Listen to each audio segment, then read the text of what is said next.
Olá pessoal, vamos para a nossa terceira e última aula dessa primeira parte que é a introdução dos números complexos. E nessa introdução a gente vai falar das potências de I. As potências de I são as primeiras operações que a gente vai aprender sobre os números complexos, ok? Nas potências de I, aqui está a unidade imaginária. Você já conhece a unidade imaginária, nós definimos I como sendo raiz de -1. E eu vou apresentar aqui as quatro potências de I. Só existem quatro potências de I. Bom, primeiro a gente vai ver que I quadrado é -1. Você não pode esquecer disso de jeito nenhum, ok? É claro que I quadrado é -1. Você concorda com isso? Dizer que I é igual a raiz de -1 é a mesma coisa que dizer que I quadrado é -1. Você concorda? É porque se nós elevarmos ambos os membros ao quadrado, nós vamos chegar exatamente em I quadrado igual a -1. Então, tanto faz, né? Eu defini a unidade imaginária dessa forma ou defini a unidade imaginária dessa forma. Em muitos enunciados de vestibular, você vai encontrar exatamente essa definição aqui. Considere a unidade imaginária como sendo um número cujo quadrado é igual a -1. Ok? Então, nunca mais esqueça I quadrado é igual a -1. Mas é claro que é, porque a gente está dizendo que I é igual a raiz de -1, ok? Basta elevar ambos os membros ao quadrado. Bom, nós não podemos burlar nenhuma propriedade da aritmética que nós conhecemos, né? I elevado a zero. Nós sabemos que qualquer número elevado a zero é igual a 1, com exceção do zero, né? Claro. Então, I elevado a zero também tem que ser igual a 1. E nós sabemos que qualquer número elevado a 1 é ele mesmo. Então, I elevado a 1 tem que ser ele mesmo também. Repare que essas três primeiras potências de I são tranquilas de você lembrar. Agora, como é que a gente vai calcular I ao cubo? Bom, a gente pode pensar que I ao cubo é a mesma coisa que I ao quadrado vezes I. Você concorda que você pode manter a base e somar os expoentes, não é? Dessa forma você obtém o valor de I ao cubo. Só que nós sabemos que I quadrado é -1. Então fica -1 vezes I, e dessa forma isso aqui vai dar -I. Ok, então nós calculamos o valor de I ao cubo vale -I, de acordo com as leis da aritmética que nós conhecemos para os números reais. Deixa eu apagar isso aqui.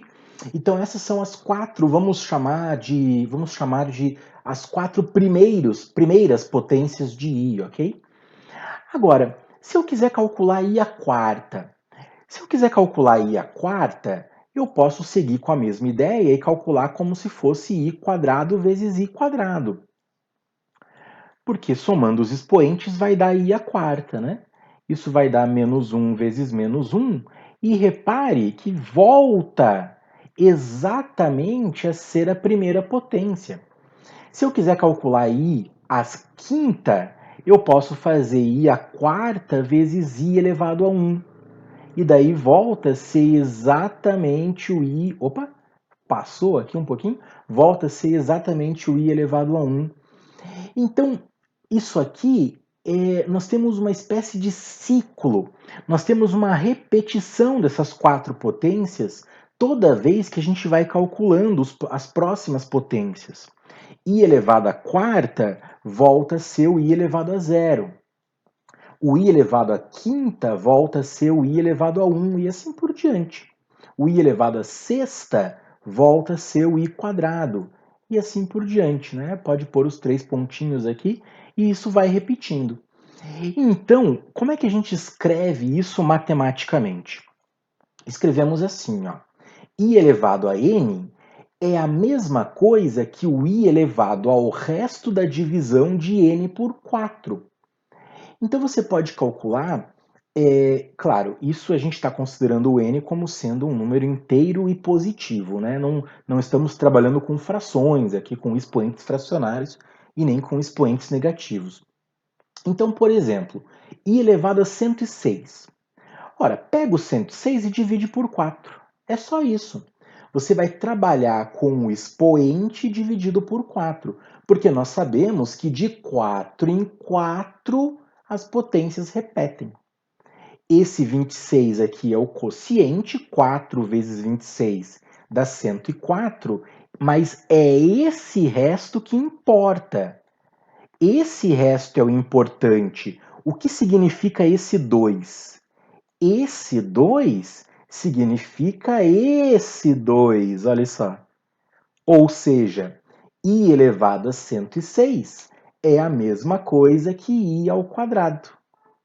I elevado a 106 é a mesma coisa que i ao quadrado. Consequentemente, i ao quadrado vale menos 1. Então você pode já calcular qualquer potência de i, claro, desde que o expoente seja inteiro e positivo, né? Eu vou apagar esses rabiscos que eu fiz aqui. Eu tenho aqui um exemplo do plano de Argand-Gauss, olha só. Esse é o eixo real do plano de Argand-Gauss, esse é o eixo imaginário do plano de Argand-Gauss. Olha só onde está o i elevado a zero. O i elevado a zero é um número real. Olha onde está o i elevado a 1. O i elevado a 1 é um número imaginário puro. Olha onde está o i ao quadrado. O i ao quadrado também é um número real. E olha onde está o número i ao cubo. O i ao cubo é um número imaginário puro. E aí vai se repetindo. Isso aqui forma um quadrado, tá vendo? Olha onde está o i à quarta, i à quinta, i à sexta, i à sétima. Os números desse quadrado, os extremos desse quadrado, né, os vértices, vão se repetindo. Aí i à oitava, i à nona, i à décima, i à 11ª, e assim por diante. O número que nós calculamos ali, deixa eu voltar para você ver, nós calculamos i elevado a 106. O i elevado a 106 está aqui, ó. O i elevado a 106, deixa eu pôr aqui, está exatamente aqui. I elevado a 106 está nessa posição aqui do plano de Argand-Gauss, está exatamente no menos 1, né? Que é o valor aqui exatamente do i quadrado. Deixa eu apagar e vamos fazer um exercício, então, das potências de i. Represente no plano de Argand-Gauss o resultado de z igual a isso aqui. Então, que número complexo é esse? Opa, eu pensei que estava no quadrado aqui, olha só. Isso aqui é um número complexo. Que número complexo é esse? Será que isso daqui é um número complexo real? Será que isso daqui é um número complexo imaginário puro? Será que isso daqui é um número complexo do primeiro quadrante, do segundo quadrante, do terceiro quadrante ou do quarto quadrante? Bom, primeiro eu vou ter que pegar todas essas potências de i e descobrir quanto elas valem. Pegue todos os expoentes aqui e a gente vai dividir todos eles por 4.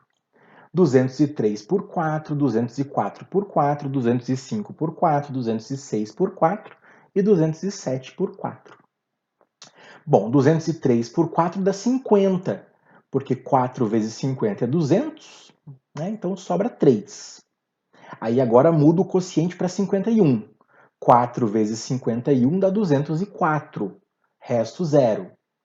Aí o quociente é o mesmo, né? 4 vezes 51 é 204, resto 1. 4 vezes 51, resto 2. E 4 vezes 51, resto 3. Bom, repare que não é o quociente que importa, o importante é o resto. Então, esses restos aqui serão os novos expoentes dessas potências de i. Vai ficar, então, i elevado ao cubo no lugar do i na 203, i elevado a zero no lugar do i na 204, i elevado a 1 no lugar do i na 205, i elevado ao quadrado no lugar do i na 206, i elevado ao cubo no lugar do i na 207. O menos 2 continua ali, né? Repare que o menos 2 está ali, perdido no meio do caminho, faz parte do nosso número complexo z.